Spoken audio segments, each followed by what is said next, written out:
KTO Radio présente À haute voix, la lecture intégrale des œuvres spirituelles majeures. Aujourd'hui, Quo Vadis de Henryk Sienkiewicz.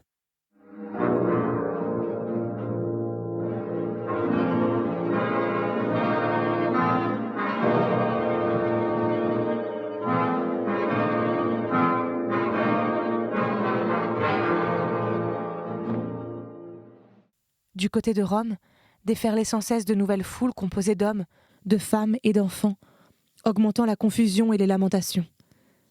Certains, égarés dans la cohue, cherchaient désespérément les leurs. D'autres se bagarraient pour un campement. Des bandes de bergers à demi sauvages de Campanie étaient accourus dans la petite ville en quête de nouvelles ou de larcins que facilitait la confusion.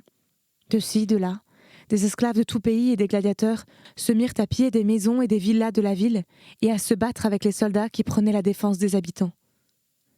Le sénateur Junius, que Vinicius aperçut devant une auberge, entouré d'une troupe d'esclaves bataves, fut le premier à lui donner des informations plus précises sur l'incendie. Le feu avait, en effet, éclaté près du Grand Cirque, à proximité du Palatin et de la colline de Caelius. Il s'était propagé avec une rapidité incroyable, de sorte qu'il avait envahi tout le centre de la ville. Jamais, depuis le temps de Brenne, la ville n'avait subi un aussi effroyable désastre. Le cirque est tout entier consumé, de même que les boutiques et les maisons qui l'entouraient, disait Junius. L'Aventin et Caelius sont en feu. Les flammes qui dévoraient le Palatin se sont propagées aux Carines. Ici, Junius, qui possédait aux Carines une splendide insula pleine d'œuvres d'art qu'il chérissait, saisit une poignée de poussière sale, et se la répandant sur la tête, il se mit à gémir désespérément pendant un moment. Vinicius le secoua par les épaules. « Ma maison se trouve aussi aux Carines, lui dit-il. Mais lorsque tout périt, qu'elle périsse elle aussi. » Puis, se souvenant que les Gilles avaient pu, sur son conseil, se transporter dans la maison des Aulus, il demanda « Et le Vicus Patricius ?»« En feu, » répondit Junius. « Et le Transtévère ?» Junius le regarda tout étonné. « Peu importe le Transtévère, » lança-t-il en serrant dans ses mains ses tempes douloureuses. « Je tiens plus au Transtévère qu'à Rome tout entière » s'écria brusquement Vinicius. « Alors tu y accéderas sans doute par la Via Portuensis, car à côté de l'Aventin, la chaleur t'étouffera. Le Transtévère ? J'ignore. Le feu n'a pu sans doute l'atteindre déjà, mais s'il ne l'a pas encore atteint à l'heure actuelle, seuls les dieux savent. » Cela dit, il hésita un instant, puis continua à voix basse. « Je sais que tu ne me trahiras pas. Alors je te dirai que ce n'est pas un incendie ordinaire. On n'a pas permis de sauver le cirque. Je l'ai entendu moi-même. Lorsque les maisons commencèrent à brûler tout autour, des milliers de voix se sont élevées pour crier « Mort à ceux qui veulent sauver les édifices !» Des individus parcouraient la ville et jetaient sur les maisons des torches allumées. D'autre part, le peuple s'insurge et proclame qu'on brûle la ville sur un ordre. Je ne te dirai rien de plus. Malheur à la ville, malheur à nous tous et à moi. Aucun langage humain ne saurait exprimer ce qui se passe là-bas. La population périt dans les flammes, on s'entretue dans la confusion. C'est la fin de Rome. Et il se remit à gémir. Malheur, malheur à la ville et à nous. Mais Vinicius avait sauté sur son cheval et était parti droit devant lui, sur la voie appienne. C'était à présent plutôt une course d'obstacles dans un fleuve de gens et de charrettes déferlant de la ville. Rome lui apparaissait maintenant dans toute son étendue, dévorée par un monstrueux incendie. De cette mer de feu et de fumée montait une chaleur effroyable, et le vacarme des gens ne parvenait pas à couvrir le sifflement et le fracas des flammes.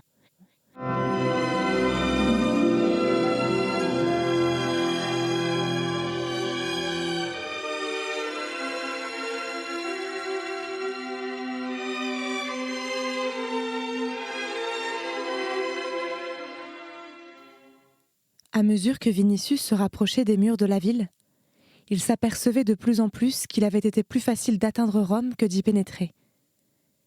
Par la voie appienne, il était difficile d'avancer à cause de la foule qui déferlait.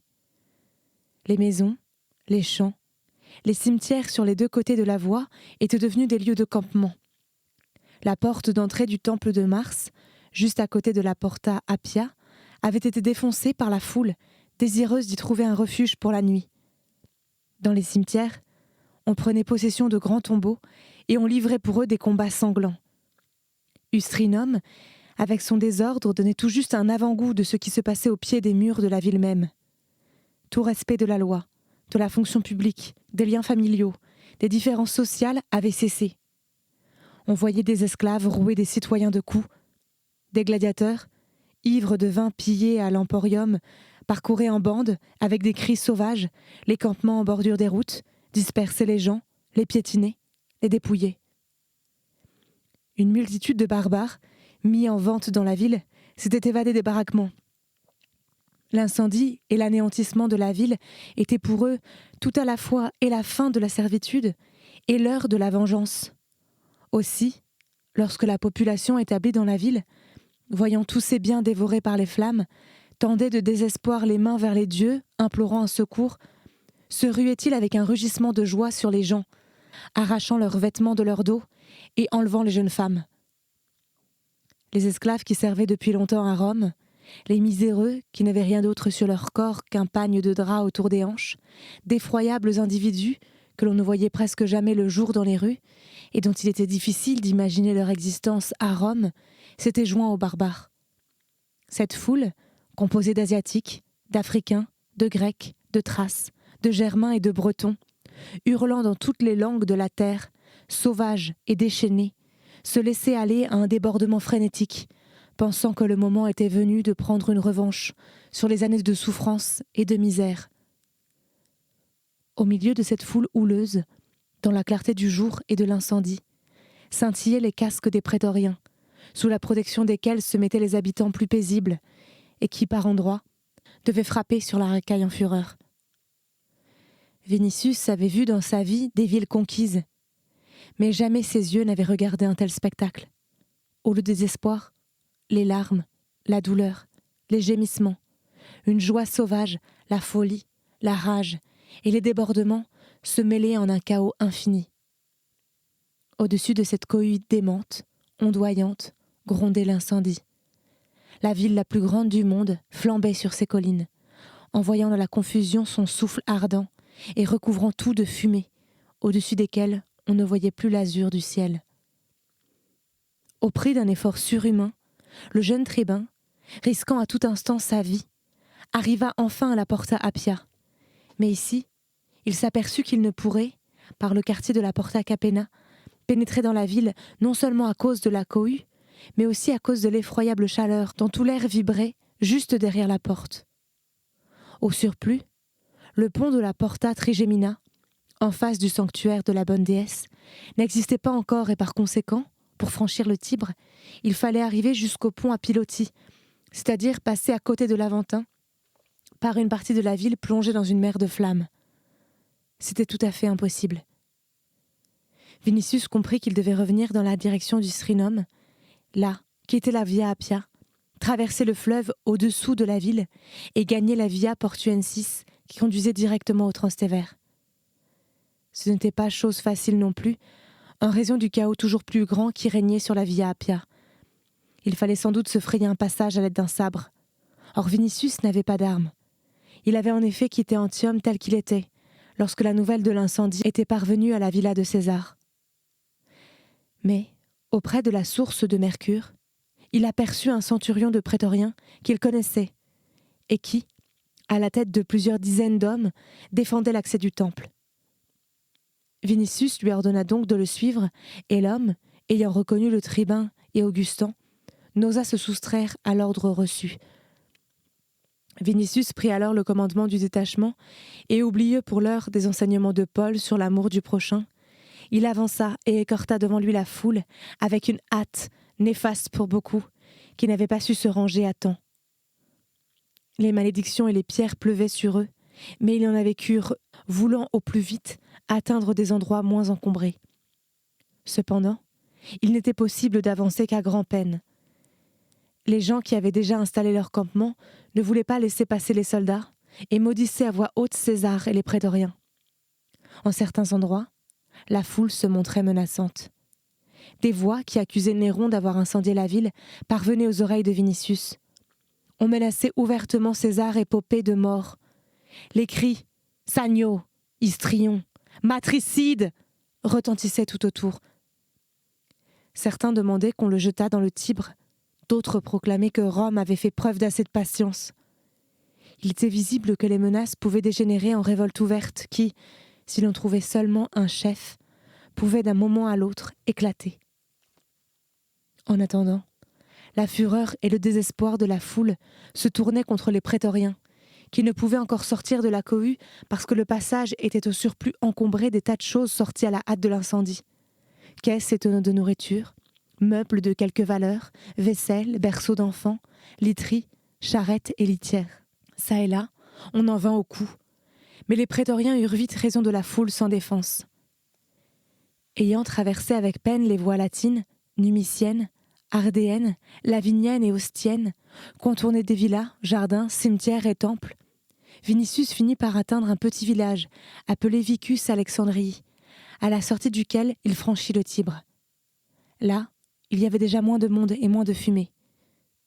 Il apprit de fugitifs, il n'en manquait pas non plus, que certaines ruelles du Transtévère avaient été atteintes par l'incendie, mais qu'il ne faisait pas de doute que rien n'échapperait à la puissance du feu, car des individus le propageaient à dessein, et ne permettaient pas de sauver quoi que ce fût, proclamant qu'ils le faisaient sur ordre. Le jeune tribun n'avait plus le moindre doute que c'était bien César qui avait ordonné d'incendier Rome, et la vengeance que les foules réclamaient lui semblait fondée et juste. Qu'eût pu faire de plus Mithridate, ou tout autre ennemi parmi les plus acharnés de Rome ? On avait dépassé la mesure.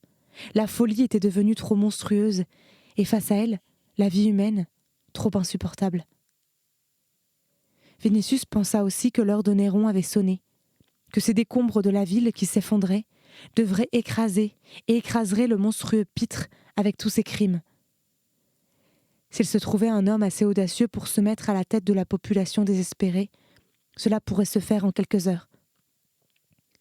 Des pensées audacieuses et vindicatives passèrent à cet instant par la tête de Vinicius.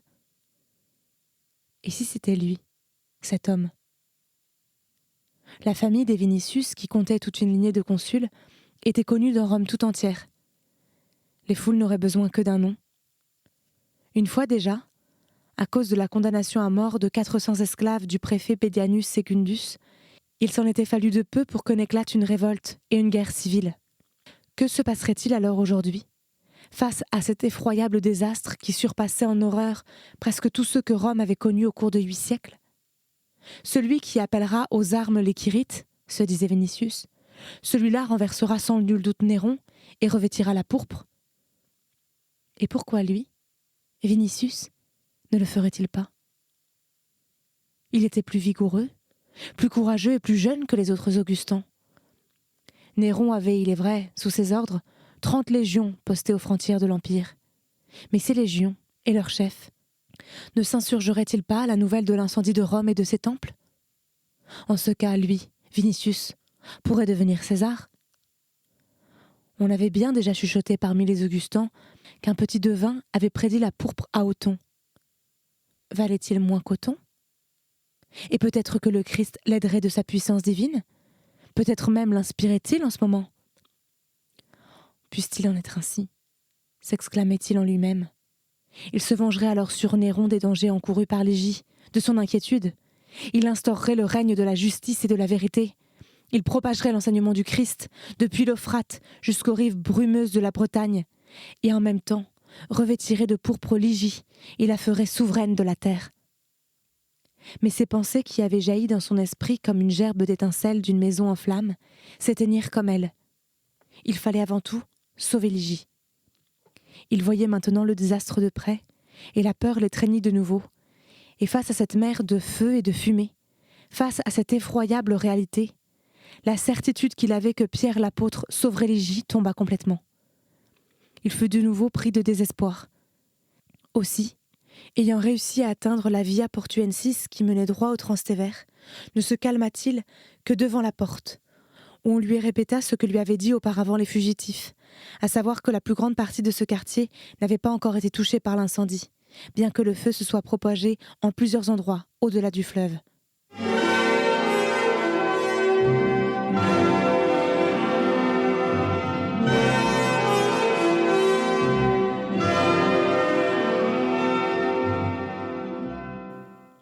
Le Transtévère était néanmoins plein de fumée et de foules qui fuyaient et à travers lesquelles il était encore plus difficile de se frayer un passage parce que les gens, qui avaient eu plus de temps, emportaient et sauvaient plus de choses. La principale artère menant au port était en maints endroits complètement obstruée et près de la naumachie d'Auguste se dressaient des monceaux de choses. Les ruelles plus étroites, où la fumée était plus dense, étaient carrément inaccessibles. Les habitants s'enfuyaient de là par milliers. Vinicius vit sur son chemin des images effarantes.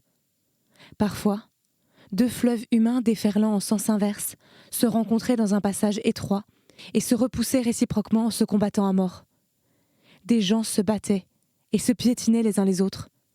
Des familles s'égaraient dans la mêlée, des mères appelaient désespérément leurs enfants. Vinicius était pris d'horreur à la pensée de ce qui devait se passer plus près du feu.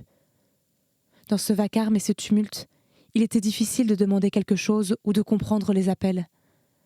Parfois arrivaient de l'autre côté du fleuve de nouveaux nuages de fumée noire, et si lourdes qu'ils roulaient juste au-dessus du sol, cachant les maisons, les gens et tous les objets comme le ferait la nuit. Mais le vent provoqué par l'incendie les dispersait, et alors, Vinicius pouvait avancer en direction de la ruelle où se trouvait la maison de Linus. La chaleur de cette journée de juillet, accrue de la chaleur que dégageaient les quartiers en feu, était devenue intenable. La fumée piquait les yeux, on manquait de souffle. Même ceux qui, espérant que le feu ne franchirait pas le fleuve, étaient jusqu'alors restés chez eux, commencèrent à quitter leur maison, et la cohue grossissait d'heure en heure. Les prétoriens qui avaient accompagné Vinicius étaient restés en arrière. Le cheval du jeune tribun, blessé d'un coup de marteau, se mit à secouer sa tête ensanglantée, à se cabrer, à refuser d'obéir. On reconnut aussi l'Augustan à sa riche tunique, et aussitôt retentirent tout autour les exclamations « Mort à Néron et à ses incendiaires !»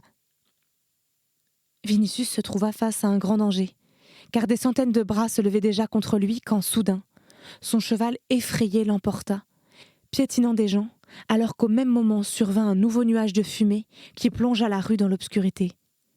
Voyant qu'il ne passerait pas, Vinicius mit pied à terre et courut à toutes jambes, frôlant les murs, s'arrêtant de temps en temps jusqu'à ce que la foule l'eût dépassé. En son fort intérieur, il savait que ses efforts étaient vains. Ligie pouvait ne plus être dans la ville, elle pouvait fuir en ce moment. Il eût été plus facile de trouver une épingle au bord de la mer que de la retrouver, elle, dans cette cohue et dans ce chaos. Il voulut néanmoins, fût-ce au péril de sa vie, arriver jusqu'à la maison de Linus. Il s'arrêtait par moments et se frottait les yeux. Ayant arraché un pan de sa tunique, il s'en protégea le nez et la bouche et poursuivit sa course. Plus il se rapprochait du fleuve, et plus la chaleur était grande.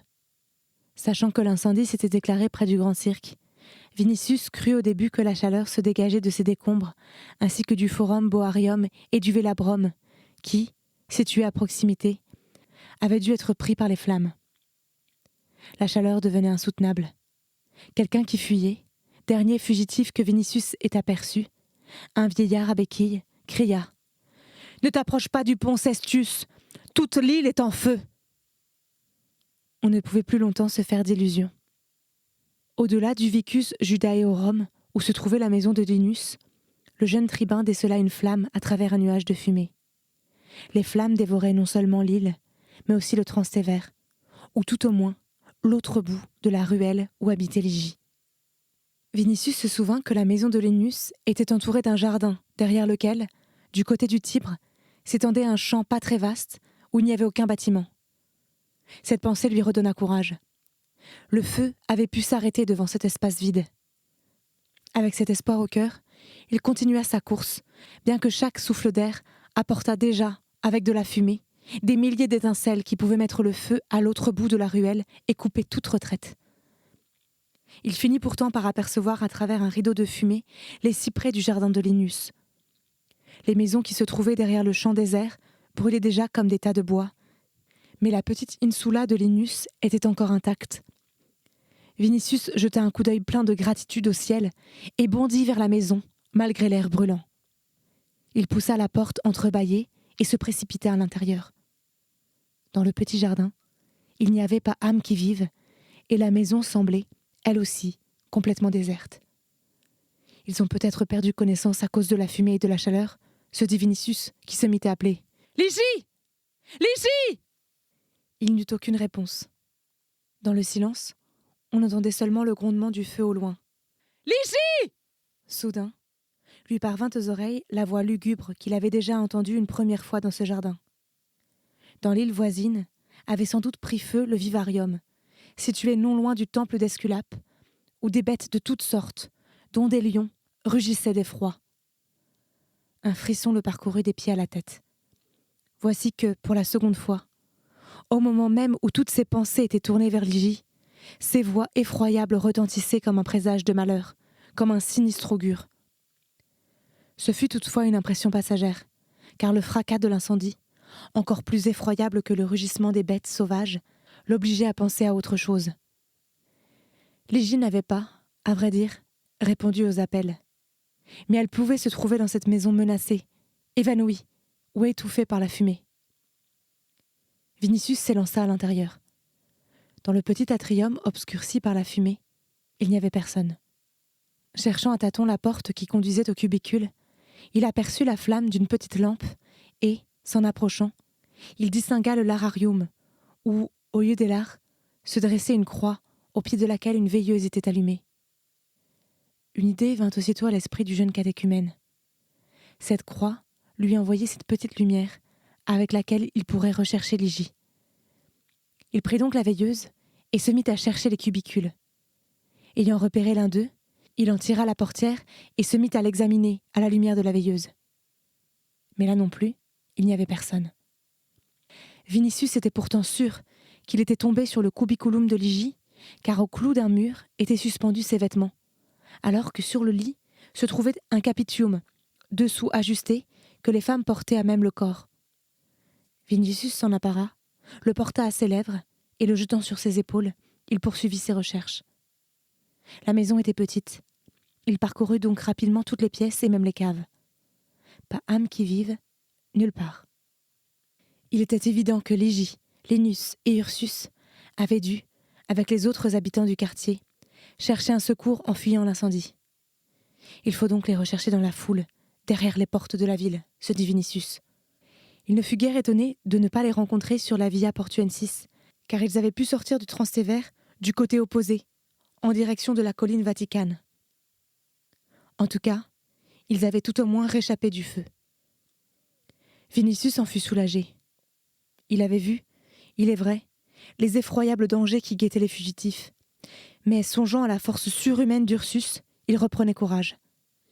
Il me faut maintenant, se disait-il, fuir d'ici, et par les jardins de Domitia, atteindre les jardins d'Agrippine. Je les retrouverai là-bas. Les fumées n'y sont pas terribles, car le vent souffle des monts Sabins. Il était pourtant grand temps de penser à son propre salut, car la vague de feu se rapprochait de plus en plus, venant de l'île, et des tourbillons de fumée cachaient presque entièrement la ruelle. Un courant d'air avait éteint la veilleuse, dont il s'éclairait dans la maison. S'étant précipité dans la rue, Vinicius courait maintenant à toutes jambes en direction de la Via Portuensis, d'où il était justement venu, et l'incendie semblait le poursuivre de son souffle ardent, tantôt l'enveloppant de nouveaux nuages de fumée, tantôt projetant sur lui des étincelles qui tombaient sur ses cheveux, son cou et son vêtement. Sa tunique commença à roussir par endroits, mais il ne s'en souciait pas et courait toujours de crainte que la fumée ne l'étouffât.